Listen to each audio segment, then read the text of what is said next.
Hallelujah, Hallelujah, Hallelujah, Hallelujah.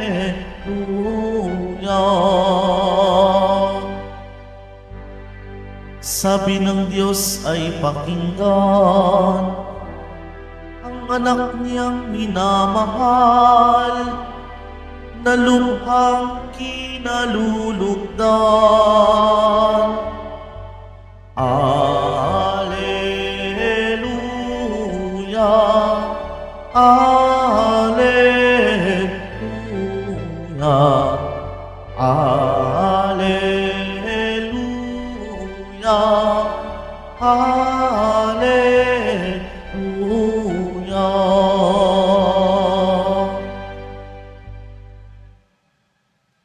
Sumainyo ang Panginoon, at sumayo rin. ang mabuting balita ng Panginoon ayon kay San Mateo. Papuri sa iyo, Panginoon. Noong panahong iyon, isinama ni Jesus si Pedro at ang magkapatid na Santiago at Juan at sila'y umakyat sa isang mataas na bundok. Samantalang sila'y naroon, nakita nilang nagbagong anyo si Jesus. Nagniwanag na parang araw ang kanyang mukha at pumuting parang busilak ang kanyang damit. Nakita na lamang at sukat ng tatlong alagad, sina Moises at Elias, na nakikipag-usap kay Jesus. Kaya't sinabi ni Pedro kay Jesus, Panginoon, mabuti pa'y dumito na tayo. Kung ibig ninyo, gagawa ako ng 3 kubol. Isa sa inyo, isa kay Moises, at isa kay Elias. Nagsasalita pa siya nang liliman sila ng isang maningning na ulap. At mula rito'y may tinig na nagsabi, Ito ang minamahal kong anak na lubos kong kinalulugdan. Pakinggan ninyo siya. Ang mga alagad ay natakot ng gayon na lamang nang marinig nila ang tinig at sila'y napasubasob. Ngunit nilapitan sila ni Jesus at hinipo. Tumindig kayo, sabi niya, huwag kayong matakot. At nang tumingin sila ay wala silang nakita, kundi si Jesus. At habang bumababa sila sa bundok, iniutos ni Jesus sa kanila, huwag ninyong sasabihin kanino man ang pangitain hanggat hindi muling nabubuhay ang anak ng tao. Ang mabuting balita ng Panginoon. Pinupuri ka namin, Panginoong Hesukristo. Magsiyo po muna ang lahat. Magandang umaga po sa inyong lahat. Ngayon po ay dakilang kapistahan ng pagbabagong anyo ng ating Panginoong Jesus. Pwede bang sabihin natin sa ating mga katabi, God bless you. Ayan.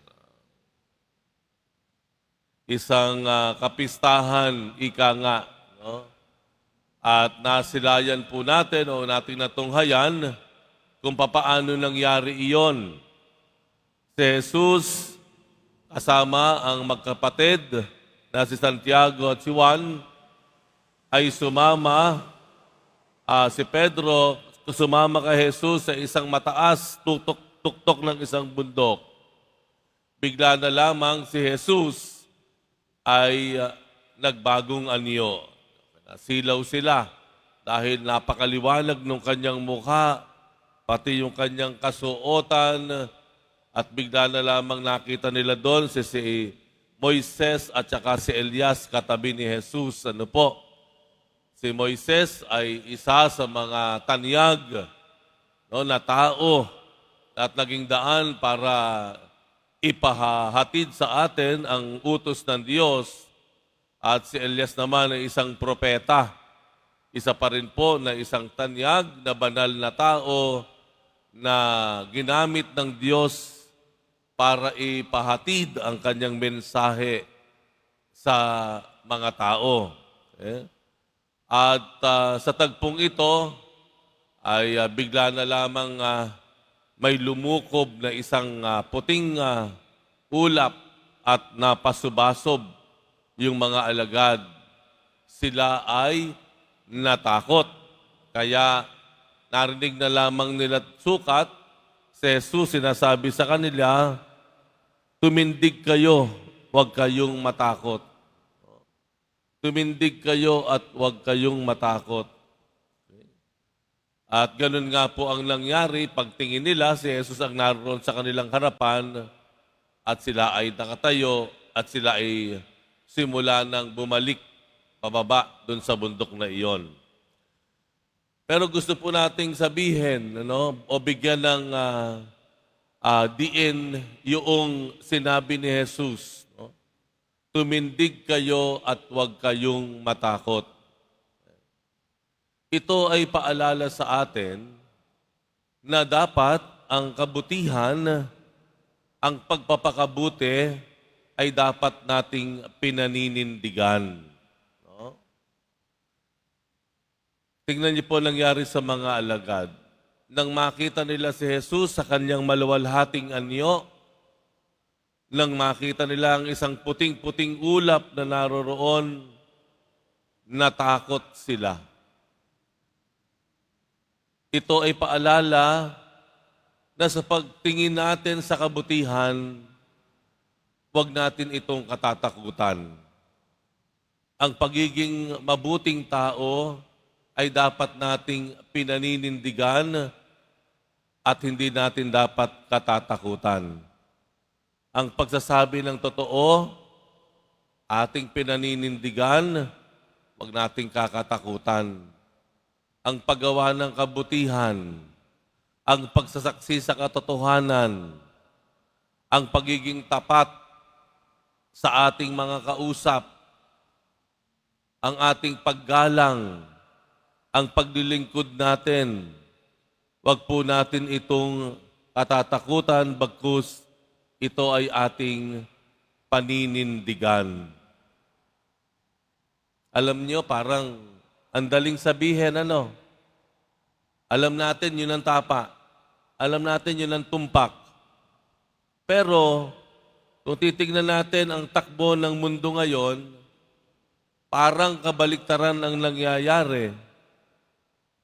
Yung kasamaan dati, ginagawa, ikinukuble sa kadiliman ng gabi. Ngayon, kahit tirik ang araw, sa harap ng mga mata ng mga taong nakakasaksi, parang andaling gumawa ng masama. Ang pagnanakaw, halimbawa, pang-hold up, panloloko, ay minsan pa sila pa yung ang lakas pa ng loob natin at tila kapag gumagawa tayo ng masama, tayo pa yung galit. Pag ikaw'y pumapalag sa pagbibiktima sa iyo, paggalit pa sa iyo. Yung gumagawa ng masama. Hino-hold up ka na, pag ayaw mong ibigay, galit pa sa iyo. Nasaan na? Nasaan na tayo napunta?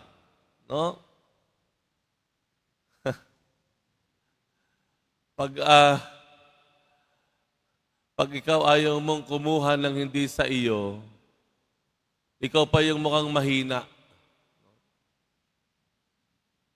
At yung gumagawa ng masama, sila pa yung malakas ang loob. Kasi sabi nila, ganun daw ang mundo. Dalawa lang daw ang tao sa mundo, ang sabing ganon. Anong sabi? Yung isa nanloloko, yung isa nagpapaloko.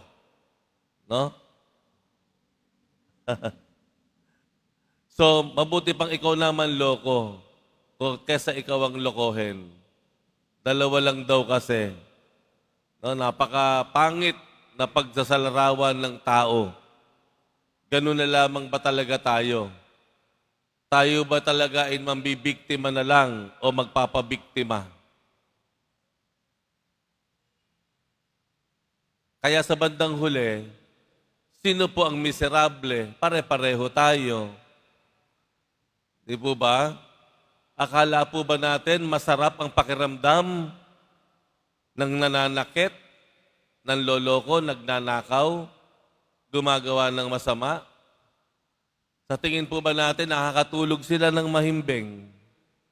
Sa tingin po ba natin maluwag ang kanilang paghinga? Sa tingin po ba natin payapa ang kanilang isip?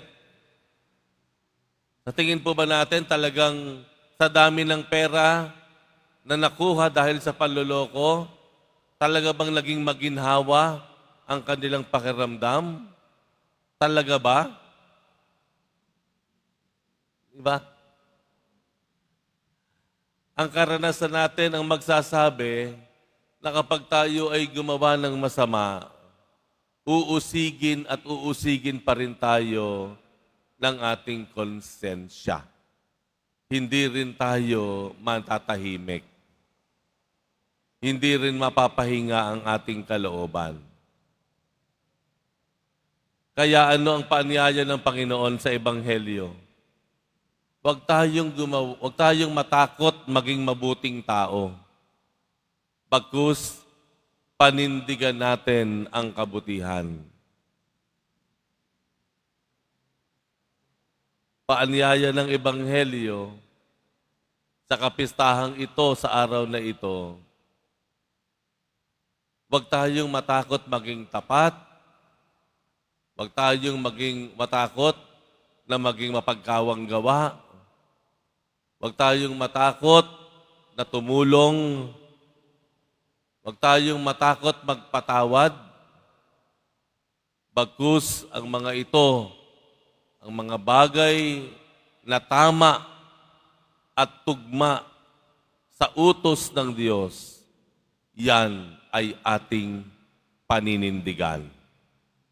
Kaya, muli at muli, ilagay natin sa ating puso at kalooban ang mga salita ni Jesus sa kanyang mga alagad. Tumindig kayo, huwag kayong matakot.